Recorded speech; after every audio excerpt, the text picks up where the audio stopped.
Pemirsa, sebuah truk gandeng terguling di jalur Pantura, Kabupaten Tuban, Jawa Timur. Akibatnya 3 orang mengalami luka-luka. Kendaraan yang terguling menutup sebagian badan jalan penghubung Surabaya menuju Jakarta. Kecelakaan tunggal ini bermula saat truk bermuatan puluhan ton kopra melewati jalan menurun dan tiba-tiba mengalami kerusakan setir. Akibat terguling, 3 orang di dalam kabin truk mengalami luka-luka. Peristiwa ini sempat menyebabkan kemacetan panjang selama 3 jam.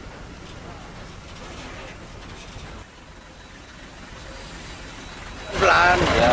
Nggak tahu si setir tuh, buang ke kiri. Terus habis buang ke kiri gitu, jadi kanan lagi, ngadep ini, naik. Hindari apa Pak tadi Pak? Nggak hindarin. Tiba-tiba oleng itu? Setirnya orang sendiri. Sebuah mobil minibus menabrak pemotor di jalur Pantura, Situbondo, Jawa Timur. Kerasnya tabrakan membuat pengendara motor terlempar dan terkapar di jalan raya hingga terluka parah.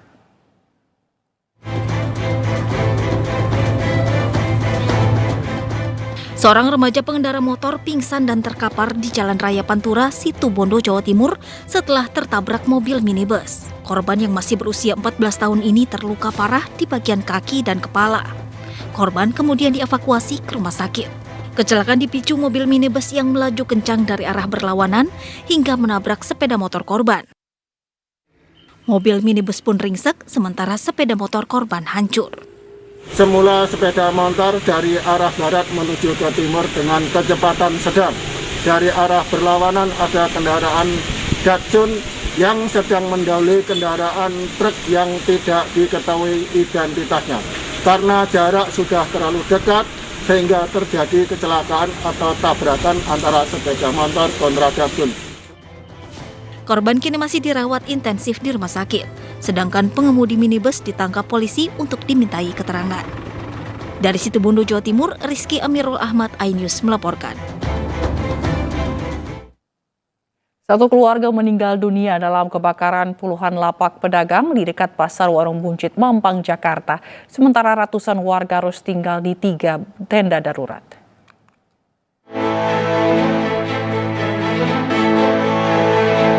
Tiga tenda darurat didirikan untuk menampung 300 warga korban kebakaran di perumahan di samping Pasar Warung Buncit, Mampang, Jakarta.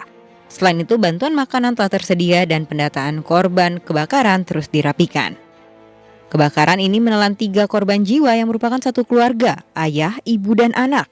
Diduga ketiganya terjebak saat kebakaran membesar. Jenazah ketiganya dibawa ke Rumah Sakit Polri Kramat Jati untuk autopsi. Kebakaran ini memang ada korban sebanyak 3 orang, satu keluarga yang terperangkap api. Dan lokasi ini adalah merupakan lokasi daripada lapak-lapak pemulung. Kebakaran terjadi pada Minggu pagi pukul 3 dini hari. Api diduga dari salah satu lapak pedagang. 70 lapak pedagang dan pemulung ludes dilalap api karena material yang mudah terbakar. Dibutuhkan waktu 3 jam untuk memadamkan api. Dari Jakarta, tim liputan iNews melaporkan. 7 unit ruko yang berada di Pasar Singkut, Jambi hangus terbakar. 5 unit mobil pemadam kebakaran pun diterjunkan untuk padamkan api.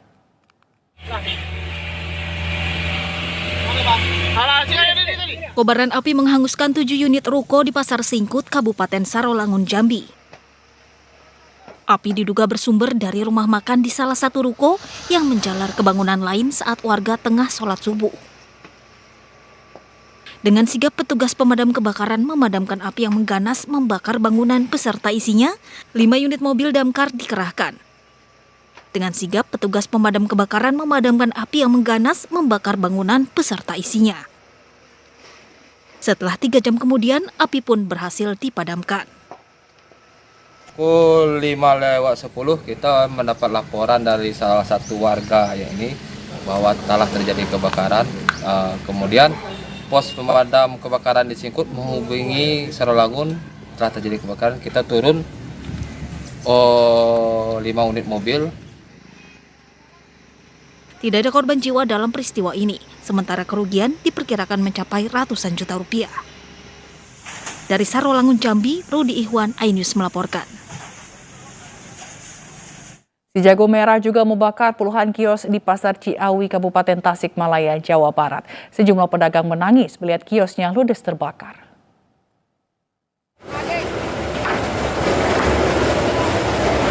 Puluhan kios Pasar Ciawi, Kabupaten Tasikmalaya, Jawa Barat ludes terbakar. Petugas pemadam kebakaran dibantu para pedagang terus berjibaku memadamkan api. Banyaknya barang yang mudah terbakar dan hembusan angin membuat api dengan cepat membesar dan merambat. Beberapa pemilik kios berusaha menyelamatkan barang-barang dagangannya. Sementara sebagian lainnya hanya bisa menangis pasrah karena dagangannya sudah ludes terbakar.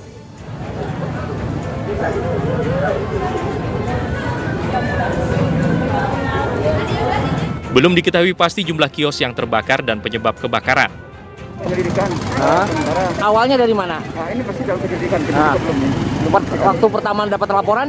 Langsung kami ke sini ke TKP. Pasar Ciawi ya ini ya? Pasar Ciawi betul. Oke, siap.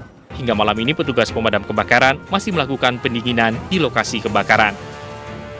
Dari Tasikmalaya, Jawa Barat, Asep Juharyono, iNews melaporkan.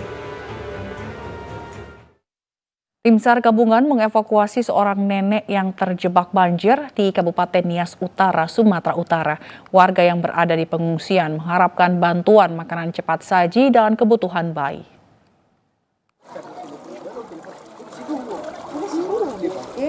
Hingga siang tadi, banjir masih menggenangi ratusan rumah warga di 11 kecamatan di Kabupaten Nias Utara, Sumatera Utara. Meski banjir berangsur surut dari Sabtu kemarin, warga masih belum bisa kembali ke rumah masing-masing karena ketinggian air masih mencapai 1,5 meter. Saat ini warga yang terdampak banjir berada di tempat pengungsian yang terpusat di gedung sekolah dasar di Desa Hilimbosi. Warga meminta pemerintah untuk memberikan bantuan makanan siap saji dan kebutuhan anak-anak. Pakaian, makanan, dan semualah ala-ala dapur, ala-ala rumah tangga kami butuhkan. Karena udah hancur semua, nggak ada yang tinggal di desa.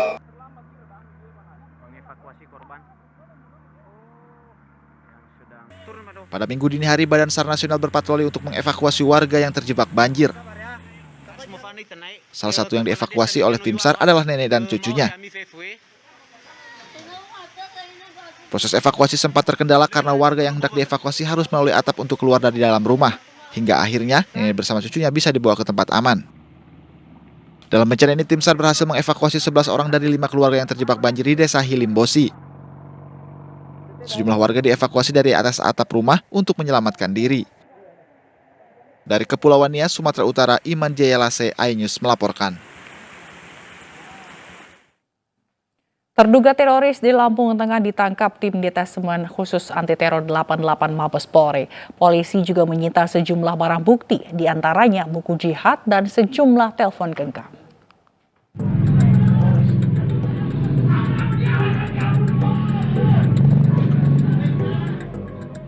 Sebuah video amatir merekam penggerebekan terduga teroris oleh tim Densus 88 Anti Teror di Terbangi Besar, Lampung Tengah pada sebuah mobil minibus.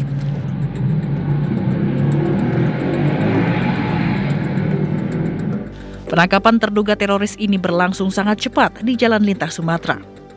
Hingga kini, polisi belum memberikan keterangan resmi terkait penangkapan terduga teroris. Namun diduga penangkapan ini merupakan pengembangan dari wilayah Binjai, Sumatera Utara dan Sukoharjo, Jawa Tengah. Sementara itu, untuk menangkal gerakan-gerakan radikalisme yang berujung tindakan teror, Kemenpora telah menyiapkan kader pemuda anti radikalisme dan terorisme. Saya kira kami dari Kementerian Pemuda Olahraga akan mendorong terus penguatan wawasan kebangsaan ini, serta sasaran kita jelas, yakni menumbuhkan anti paham radikalisme. Pada tahun ini, Kemenpora telah melatih 2.500 kader pemuda anti radikalisme dan terorisme di 6 provinsi yang menjadi target penyebaran paham radikalisme, yaitu Jawa Timur, Jawa Tengah, Jawa Barat, NTB, Kalimantan Barat, dan Sulawesi Tengah.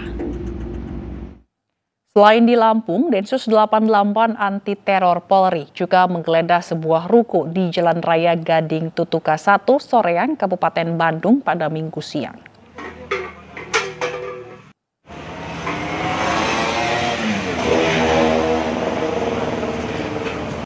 Selain menangkap pemilik ruko, tim Densus 88 juga menyita ratusan pak buku dan ribuan kaleng sumbangan yang diduga akan disebar ke toko-toko dan warung makan untuk menjadi sumber pembiayaan kegiatan terorisme.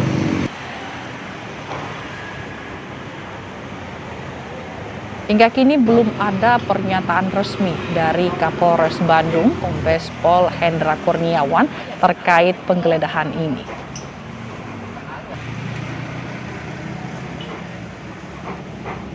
Beberapa sumber di lokasi mengatakan pemilik ruko sudah dibawa tim Densus 88 anti teror untuk pengembangan.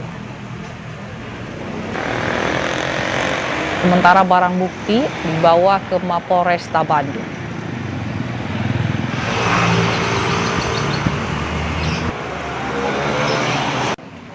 Hoi.